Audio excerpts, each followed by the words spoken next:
उपचुनाव को लेकर इंडिया गठबंधन की तरफ से बुधवार को सस्पेंस खत्म कर दिया गया। एसपी यानी कि समाजवादी पार्टी के मुखिया अखिलेश यादव ने 9 सीटों पर प्रत्याशी उतारने का ऐलान कर दिया। साइकिल के सिंबल से चुनाव लड़ने का ऐलान कर दिया। अखिलेश के इस ऐलान के साथ ही बीजेपी ने भी यहां 7 सीटों पर प्रत्याशी घोषित कर दी। 1 सीट उसने अपने सहयोगी आरएलडी को दी। यूपी के इन उपचुनाव में अब बीजेपी एसपी के बीच सीधी लड़ाई। इससे पहले अखिलेश और कांग्रेस में लगातार सीटों के बंटवारे के मुद्दे पर चर्चा चलती रही, लेकिन जिसमें कांग्रेस 5 सीटों पर अड़ी रही। अखिलेश कांग्रेस को 2 से ज्यादा सीटें देने को तैयार नहीं हो रहे थे, बल्कि अखिलेश ने गाजियाबाद और खैर की सीट कांग्रेस के लिए छोड़ी। और ये दोनों सीटें कांग्रेस के लिए एक तरह से गले की फांस बन जाती, क्योंकि इन दोनों सीटों पर बीजेपी को हराना एक चुनौती माना जाता है। लेकिन कांग्रेस फूलपुर और मीरापुर की सीट भी मांगती रही। दोनों के बीच लंबी बातचीत के बाद आखिरकार अखिलेश ने 1 सीट और कांग्रेस की झोली में डालने का फैसला किया। यह सीट फूलपुर की थी। मीरपुर की सीट फिर भी एसपी देने को राजी नहीं हुई। दोनों के बीच सीटों के बंटवारे का फैसला लटकने लगा। वक्त भी तेजी से बीतने लगा। कांग्रेस कार्यकर्ता और नेता भी असमंजस में पड़ गए कि आखिर करे तो करे क्या, और सीट बंटवारे का इंतजार करते रहे। बताया जाता है कि बुधवार को वायनाड में प्रियंका के नामांकन के बाद राहुल गांधी ने फ्री होते ही एसपी मुखिया अखिलेश यादव से फोन पर बातचीत की, और इसके बाद अखिलेश यादव ने 9 सीटों पर प्रत्याशी उतारने का ऐलान कर दिया। लेकिन इस बीच कांग्रेस की प्रदेश इकाई, जो ये ताल ठोके बैठी थी कि हमारी तैयारी 10 सीटों पर है और 5 सीटों पर तो हम प्रत्याशी उतारने जा रहे हैं, उनके पैरों तले मानो जमीन खिसक गया हो। अब फैसला आलाकमान का, तो इसमें प्रदेश इकाई क्या करे। अजय राय ने भी फैसले पर संतुष्टि जाहिर की। इस पर आपको बयान सुनवाएंगे, लेकिन अखिलेश यादव ने सोशल मीडिया पर क्या लिखा वो दिखाते हैं। उन्होंने सोशल मीडिया पर एक पोस्ट डाला जिसमें राहुल के साथ हाथ पकड़े हुए एक तस्वीर लगाई। इसके अलावा अखिलेश ने एक और पोस्ट लिखा जिसमें उन्होंने इंडिया गठबंधन और कार्यकर्ताओं के लिए लंबा चौड़ा संदेश दिया। अखिलेश यादव ने कहा कि बात सीट की नहीं, जीत की है। इस रणनीति के तहत इंडिया गठबंधन के संयुक्त प्रत्याशी सभी 9 सीटों पर समाजवादी पार्टी के चुनाव चिन्ह साइकिल के निशान पर चुनाव लड़ेंगे। कांग्रेस और समाजवादी पार्टी एक बड़ी जीत के लिए एकजुट होकर कंधे से कंधा मिलाकर खड़े हैं। इंडिया गठबंधन इस उपचुनाव में जीत का एक नया अध्याय लिखने जा रहा है। कांग्रेस पार्टी के शीर्ष नेतृत्व से लेकर बूथ स्तर के कार्यकर्ताओं के साथ आने से समाजवादी पार्टी की शक्ति कई गुना बढ़ गई है। इस अभूतपूर्व सहयोग और समर्थन से सभी 9 विधानसभा सीटों पर इंडिया गठबंधन का एक एक कार्यकर्ता जीत का संकल्प लेकर नई ऊर्जा से भर गया है। यह देश का संविधान, सौहार्द और पीडीए का मान सम्मान बचाने का चुनाव है। इसलिए हमारी सबसे अपील है कि वो एक भी वोट घटने ना पाए और एक भी वोट बंटने ना पाए। देश हित में इंडिया गठबंधन की सद्भाव भरी एकता और एकजुटता आज भी नया इतिहास लिखेगी और कल भी। अखिलेश यादव कांग्रेस के साथ आने की बात तो कह रहे हैं, कार्यकर्ताओं से एकजुट होने की अपील कर रहे हैं, लेकिन कांग्रेस का कार्यकर्ता और कांग्रेस की प्रदेश इकाई कितना एकजुट हो पाएगी ये देखने वाली बात होगी। यूपी उपचुनाव से कांग्रेस का हटना चर्चा में रहा है, क्योंकि कांग्रेस इस चुनाव की तैयारी लोकसभा चुनाव के नतीजों से उत्साहित होकर कर रही थी। लंबे अरसे के बाद 2024 के लोकसभा चुनावी नतीजे कांग्रेस के लिए बड़ा संदेश लेकर आए थे, क्योंकि प्रदेश के 7 लोकसभा सीटों पर उसके प्रत्याशियों ने न केवल जीत हासिल की थी, बल्कि कई ऐसी सीटें रहीं जहां प्रत्याशियों ने कड़ा मुकाबला भी दिया।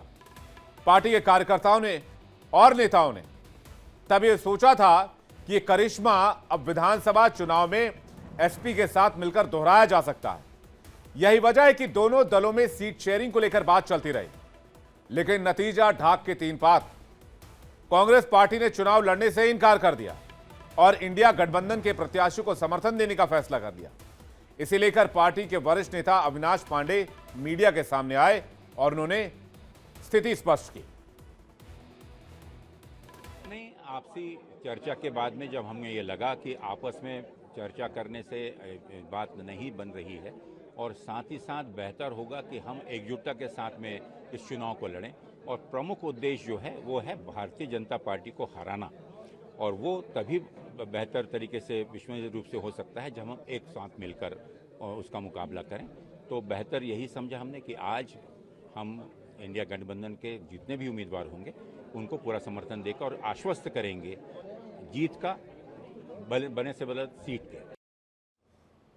उत्तर प्रदेश में अंदर खाने और सूत्रों के हवाले से तो खबर यह है कि कांग्रेस की प्रदेश इकाई इस फैसले को पचा ही नहीं पा रही है, क्योंकि पार्टी के प्रदेश अध्यक्ष अजय राय लगातार हर मंच हर मौके से उपचुनाव में लड़ने की बात करते रहे, लेकिन ऐन वक्त पर पार्टी ने जिस तरह से हाथ खींचा उससे ढेरों सवाल कांग्रेस नेताओं और कार्यकर्ताओं के सामने खड़े हो गए। हालांकि अजय राय अभी भी ये कहते सुने जा सकते हैं कि बीजेपी को हराने के लिए इंडिया गठबंधन पूरे दमखम के साथ चुनावी मैदान में उतरेगा। उत्तर प्रदेश बाई इलेक्शन को लेकर कांग्रेस ने अपना स्टैंड क्लियर कर दिया है। 9 की 9 सीटों पे कांग्रेस ने अपना पैर खींच लिए हैं। कांग्रेस वहां से एक भी सीट पे नहीं लड़ेगी। सर, क्या कुछ रह गया, चूक रह गई? गठबंधन की बात चल रही थी, लगातार बात हो रही थी, बावजूद इसमें बात कोई नहीं चूक नहीं है। हम सब लोग एकजुट हैं इस सरकार के जंगल राज को, अत्याचार को, बुलडोजर राज को, इस सरकार को जो ये सब अत्याचार हो रहे हैं। महिलाएं पुलिस की वर्दी में सुरक्षित नहीं है। आपने देखा करवा चौथ वाले दिन एक महिला सिपाही अपने घर आई, उसके साथ बलात्कार इस सरकार में होता है। तो इस सब चीजों से मुक्ति दिलाने के लिए कांग्रेस ने निर्णय लिया कि मजबूती के साथ इंडिया गठबंधन के साथ खड़े रहेंगे और जंगल राज को खत्म करेंगे। जंगल राज को खत्म करेंगे। तो क्या आपको लगता है कि क्योंकि आप लोगों की भी तैयारी पूरी थी सर, तो आपके कार्यकर्ताओं में कैडर जो है उसमें असंतोष नहीं होगा? हमारा एक एक कार्यकर्ता मजबूती के साथ खड़ा है, कांग्रेस के निर्णय के साथ खड़ा है। निश्चित तौर से इस जंगल राज को हम खत्म करेंगे। कहा गया अखिलेश यादव के द्वारा कि सिंबल उनका होगा, कोई भी इंडिया गठबंधन का प्रत्याशी हो सकता है। क्या आप लोगों को नहीं लगता है कि कांग्रेस ने भी लोकसभा चुनाव में काफी अच्छा किया था परफॉर्म? तो आप अगर अपने सिंबल पे लड़ते, आप लोगों ने फैसला ऐसा लिया कि सिंबल उनका ही हो, अगर आप भी अपने सिंबल पे लड़ते तो कांग्रेस भी अच्छा करती। देखिए, उनका कैंडिडेट भी उन्हीं का होगा, सिंबल भी उन्हीं का होगा और निश्चित समाजवादी पार्टी के जो सिंबल और उनके लोग कार्यकर्ता लड़ेंगे, उनके कैंडिडेट, हम सब लोग उनका समर्थन करके और निश्चित तौर से जंगल राज को खत्म करेंगे। सर, क्या माना जाएगा कि जो चुनाव का प्रचार होगा, शीर्ष नेतृत्व जो होगा, राहुल गांधी और अखिलेश यादव को एक बार फिर से साथ में देखा जाए? हम सब लोग मजबूती के साथ खड़े हैं। हमारे एक एक कार्यकर्ता इस गठबंधन के साथ खड़ा है। चलिए। अब कांग्रेस ने चुनाव लड़ने से इनकार किया तो ये बीजेपी के लिए बैठे बिठाए किसी बड़े मुद्दे से कम नहीं था, और एसपी के प्रत्याशी उतारने के बाद तो बीजेपी ने तंज कसना भी शुरू कर दिया। उसने बेनतीजा बातचीत को लेकर कांग्रेस को घेरा है। बीजेपी के प्रवक्ता राकेश त्रिपाठी ने इस मामले में क्या बयान दिया, आपको सुनवाते हैं। भारतीय जनता पार्टी ने नारा दिया था कि कांग्रेस मुक्त भारत हो, लेकिन इस नारे को साकार करने का काम उत्तर प्रदेश में अखिलेश यादव जी कर रहे हैं, वो मदद कर रहे हैं। आज कांग्रेस को उत्तर प्रदेश से मुक्त कर रहे हैं।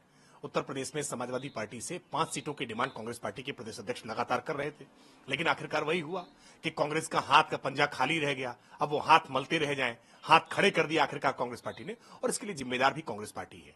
मध्य प्रदेश के चुनाव में, हरियाणा के चुनाव में समाजवादी पार्टी का जैसा अपमान किया था ना, तो अब उसका चरखा दांव जो मुलायम सिंह यादव का बड़ा प्रसिद्ध था, वो अब अखिलेश यादव जी ने कांग्रेस पार्टी को दिया है। अब कांग्रेस पार्टी पूरी तरह से आज इस स्थिति में आ गई है, आत्मसमर्पण कर बैठी है कि उत्तर प्रदेश में एक सीट नहीं लड़ सकती। वो उत्तर प्रदेश जहां से राहुल गांधी सांसद हैं और कांग्रेस की इतनी दुर्दशा हो गई है।